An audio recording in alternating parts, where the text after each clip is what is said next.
अस्सलाम वालेकुम। इस वीडियो में मैं आप लोगों को बताऊंगा कि अगर आप लोग अपने साइनॉप्सिस या थीसिस लिख रहे हैं तो आप लोगों को एक सॉफ्टवेयर की ज़रूरत पड़ती है जिसे इननोट कहा जाता है। मोस्टली हम इननोट को जो रेफरेंसेस होते हैं उसको साइट करने के लिए यूज़ करते हैं। तो आज मैं आप लोगों को स्टेप बाय स्टेप बताऊंगा कि हम इननोट को किस किस पर्पज़ के लिए यूज़ कर सकते हैं और हम इसको किस तरह से यूज़ कर सकते हैं। तो जिस तरह से मैंने आप लोगों को बताया कि इननोट को आप लोग अपनी थीसिस में या साइनॉप्सिस में रेफरेंसेस डालने के लिए यूज़ करते हैं। तो ये तो इसका जो बेसिक काम है वो हमारे लिए सिर्फ ये यही करता है। दूसरा काम आप लोगों ने क्या करना है कि अगर आप लोगों ने अपने कंप्यूटर में नोट को इंस्टॉल किया है, जो सबसे पहला काम आप लोगों ने करना होता है वो आप लोगों ने लाइब्रेरी बनानी होती है, जो मैं आप लोगों को अभी सिखाऊँगा कि आप लोग किस तरह से बनाएँगे। तो आप लोगों ने अपने कंप्यूटर में अपने लिए एक लाइब्रेरी बनानी है। लाइब्रेरी बनाने के बाद आप लोगों ने क्या करना है कि अपने वर्ड फाइल में जहाँ पे भी आप लोगों ने रेफरेंस डालना है, वहाँ पे आप लोग इन नोट के ज़रिए से रेफरेंस डालेंगे। तीसरा काम आप लोगों ने क्या करना है कि अपने जितनी भी रेफरेंसेस अपने थीसिस में डाले हैं उसको आप लोगों ने ऑर्गेनाइज़ करना है। ऑर्गेनाइज़ किस तरह से करना है वो भी मैं आप लोगों को वीडियो में आगे जाके बताऊँगा कि आप लोगों ने अपने जितने भी रेफरेंसेस हैं उसको किस तरह से ऑर्गेनाइज़ करना है अपने लिए। जो पाँचवा स्टेप है वो ये है कि आप लोगों ने रेफरेंस डालना किस तरह से और किस स्टाइल में डालना है। जो सातवां छठा बेसिकली जो स्टेप है वो ऑटोमेटिकली आप अपने रेफरेंसेस को जो है ना अपडेट कर सकते हैं अपने वर्ड फाइल में। और सातवां ये है कि आप लोग अपने रेफरेंसेस की जो स्टाइल होती है उसको भी आप लोग चेंज कर सकते हैं किसी भी टाइम। आप लोग को दोबारा से इन रेफरेंसेस डालने की ज़रूरत नहीं है। सीधा अपने फाइल में ही आप लोग एक स्टाइल से उसको दूसरे स्टाइल पे ले जा सकते हैं। और फिर आप लोग अपने जितने भी आप लोग के रेफरेंसेस है उसकी आप लोग एक लाइब्रेरी भी बना सकते हैं आसान तरीके से। तो ये जो 8 स्टेप्स है मुख्तलिफ, ये मैं आप लोगों को इस वीडियो में एक्सप्लेन करूंगा कि किस तरह से आप लोग स्टेप बाय स्टेप इसको कर सकते हैं। तो चलिए, जो 8 बेसिक स्टेप्स हमने एक्सप्लेन कर दिए, अब मैं आपको दिखाता हूँ कि किस तरह से हमने स्टेप बाय स्टेप उसको करना है। तो ये मैंने यहाँ पे एक वर्ड फाइल को ओपन किया है। अब इस वर्ड फाइल में हमने करना क्या है, तो सबसे पहले तो हमने अपनी इन नोट की जो लाइब्रेरी है उसको जनरेट करना है। तो आप लोग यहाँ पे सर्च बार में जाएं और इन नोट टाइप करें। अगर आप लोगों ने इन नोट इंस्टॉल किए हैं तो यहाँ से आप लोग का इन नोट ओपन हो जाएगा। तो इन नोट के ओपन होने के बाद आप लोग यहाँ पे फाइल में आ जाएं और फाइल में आप लोग क्या करेंगे कि न्यू लाइब्रेरी पे आप लोग जाएं। अब यहाँ पे आप लोग क्या कर सकते हैं कि न्यू लाइब्रेरी जनरेट कर सकते हैं। अब यहाँ पे जो मेरी पुरानी लाइब्रेरी थी वो थी माई इन नोट लाइब्रेरी। तो मैं यहाँ पे एक लाइब्रेरी जनरेट करता हूँ और उसको मैं नाम देता हूँ पेपर। आप इसको कोई भी नाम दे सकते हैं, या मैं इसको नाम दे देता हूँ आसिफ लाइब्रेरी, और इसको मैं अपने डेस्कटॉप पे ही सेव करता हूँ आसानी के लिए। चलिए, मैंने इसको सेव कर दिया क्योंकि ये लाइब्रेरी ऑलरेडी हमारे पास एग्जिस्ट है। चलिए, मैं इसको एक और नाम से सेव करता हूँ, आसिफ अली न्यू लाइब्रेरी। तो अब यहाँ से हमारी लाइब्रेरी जो है ना वो जनरेट हो गई। तो ये तो हमारा पहला स्टेप था कि हमने लाइब्रेरी जनरेट करनी है अपने फाइल के लिए। लाइब्रेरी के बनने के बाद चूंकि हमने एक लाइब्रेरी बना ली और आसिफ अली न्यू लाइब्रेरी इस नाम से हमने लाइब्रेरी बना ली, अब हम यहाँ पे रेफरेंस को किस तरह से ले आ सकते हैं अपने वर्ड फाइल में रेफरेंस को सेव करने के लिए। तो चलिए दोबारा चलते हैं अपने वर्ड फाइल की तरफ। अब यहाँ पे मैं एक रेफरेंस डालना चाहता हूँ, कैरेक्टरिस्टिक के बाद इस होल पैराग्राफ के बाद मैं एक रेफरेंस डालना चाहता हूँ। अब मैं जो रेफरेंस डालना चाहता हूँ तो मैं क्या करूँगा, मैं सीधा जाऊँगा गूगल स्कॉलर की तरफ और गूगल स्कॉलर में ही मैं अपने रेफरेंस को जो है ना वो सर्च करूँगा वहाँ पे, क्योंकि सर्च इंजन जो है आप लोग के रेफरेंस के लिए वो आप लोग का गूगल स्कॉलर ही हो सकता है। तो आप लोग यहाँ पे आ जाए और यहाँ पे चले लिखते हैं कि मेरियम डॉट की जो हिस्ट्री है मैंने वही रेफरेंसेस में डालना है। तो अब यहाँ पे मेरे पास मुख्तलिफ रेफरेंसेस आ गए। अगर आप लोगों को उसका टाइटल याद है तो फिर तो कोई मसला नहीं है, आप लोग डायरेक्ट भी उस टाइटल को लिख सकते हैं। अब चूंकि मैंने history of the barium titanate डालनी थी तो मैं यहाँ से ये वाला जो ऑप्शन आप लोग को नज़र आ रहा है, ये जो 2 डॉट्स है, आप लोग इसको साइड भी कर सकते हैं। तो यहाँ से आप लोग इसको साइड कर लें और फिर इसके बाद आप लोगों ने क्या करना है, इन नोट पे जाना है। ये जो इन नोट वाला ऑप्शन आप लोगों को नज़र आ रहा है इस पे चले जाए।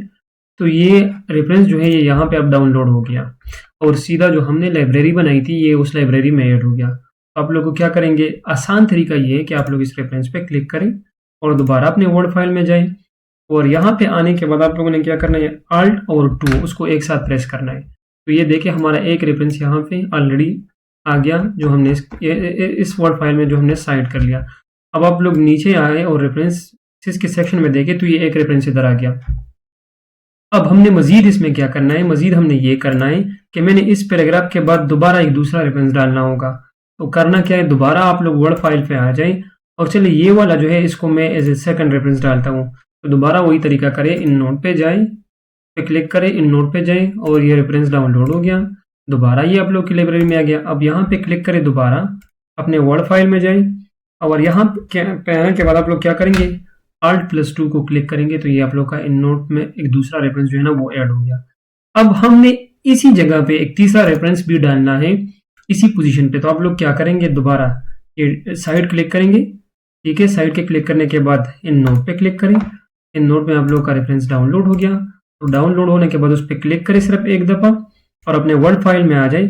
अब ये रेफरेंस मैंने यहाँ पे इसके साथ ही डालना है। तो आप लोग क्या करेंगे, अगेन Alt+2 क्लिक करेंगे। तो यहाँ पे देखिए ये आप लोग के 3 रेफरेंसेस आ गए, ठीक है। तो 3 रेफरेंसेस आप लोग के नीचे भी आ गए। अब आप लोगों ने करना क्या है, अगर आप लोग कोई रिसर्च आर्टिकल लिख रहे हैं और एट द एंड आप लोग को पता चले कि आप अपने रिसर्च आर्टिकल का जो जर्नल है उसको चेंज कर रहे हैं और जर्नल के हिसाब से आप लोगों ने उसकी स्टाइल भी चेंज करनी है, तो आप लोगों ने सिंपल ये करना है कि अपने रेफरेंसेस को सेलेक्ट कर लें और यहाँ पे स्टाइल में आ जाए। तो फॉर एग्जांपल जो दूसरा स्टाइल मैंने इसमें डालना है वो एपीएस स्टाइल है। तो आप लोग इसको क्लिक कर लें तो ये आप लोग के जो रेफरेंसेस है वो डायरेक्टली एपीएस स्टाइल में कन्वर्ट हो गए, बजाय इसके कि आप लोग दोबारा इस वर्ड फाइल में रेफरेंसेस को डालें। तो ज़रूरी ये है कि आप लोग सिर्फ उस रेफरेंसेस पे क्लिक कर रहे हैं और वहाँ पे स्टाइल से आप लोग इसकी स्टाइल जो है ना वो आसानी से चेंज कर सकते हैं। तो ये आप लोगों ने इसका स्टाइल दोबारा चेंज कर लिया और इसको एपीएस स्टाइल में ले गए। अब अगर कोई और जर्नल है तो आप उसके हिसाब से फिर यहाँ से दूसरा स्टाइल भी सेलेक्ट कर सकते हैं, लेकिन चूंकि आप लोगों ने स्टाइल्स भी अपने इन नोट में डालने होंगे तो मैंने बाकी स्टाइल्स जो है ना उसको डिलीट किया हुआ है। अभी मेरे पास सिर्फ ये 2 स्टाइल्स ही रहते हैं जो मेरे काम के, ठीक है। तो अब यहाँ से रेफरेंसेस तो हमने कर लिए। अब एक मुश्किलात कभी कभार ज़रूर होती है कि अगर आप लोग काम कर रहे हैं किसी ऐसे जो आप लोग के पेपर का टाइटल है वो इस तरह से है कि उसमें सब्सक्रिप्ट या सुपर सब्सक्रिप्ट है और वो यहाँ पे अगर फॉर एग्जांपल चेंज नहीं हो रहे तो आप लोग इसको सिंपल अपने इन नोट में चेंज कर ले और फिर ये आप लोग के जो सब्सक्रिप्ट या सुपर सब्सक्रिप्ट है ये भी आसानी से चेंज हो सकते हैं। अब चूंकि यहाँ पे ये ऑलरेडी चेंज है तो इसकी हमें ज़रूरत नहीं है, लेकिन अगर वहाँ पे चेंज नहीं हो रहा है तो आप लोग अपने नोट में ही उसको चेंज कर सकते हैं और फिर सेव कर सकते हैं। तो ये था एक आसान तरीका कि आप लोग इन नोट में रेफरेंस को अपने वर्ड फाइल में इन नोट के ज़रिए से किस तरह से आप लोग रेफरेंस जो है ना वो डालेंगे। अच्छा, मैं आप लोग को एक और तरीका भी बताता हूँ। फॉर एग्जांपल आप लोग इन्हीं रेफरेंसेस को एक वर्ड फाइल में भी ले जा सकते हैं।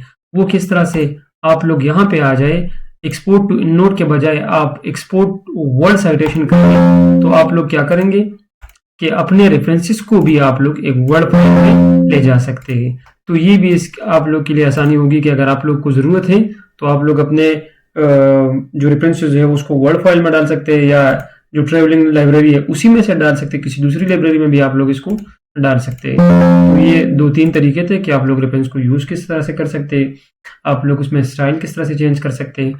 अच्छा, अब अगर मैं ये सारे रेफरेंसेस यहाँ से फॉर एग्जाम्पल डिलीट कर लूँ, मैंने अब ये रेफरेंसेस डिलीट कर दिए, लेकिन मेरे जो रेफरेंसेस है वो यहाँ से अगर डिलीट नहीं हुए या अगर डिलीट हुए तो दोबारा मैं इसको किस तरह से इसमें डाल सकता हूँ।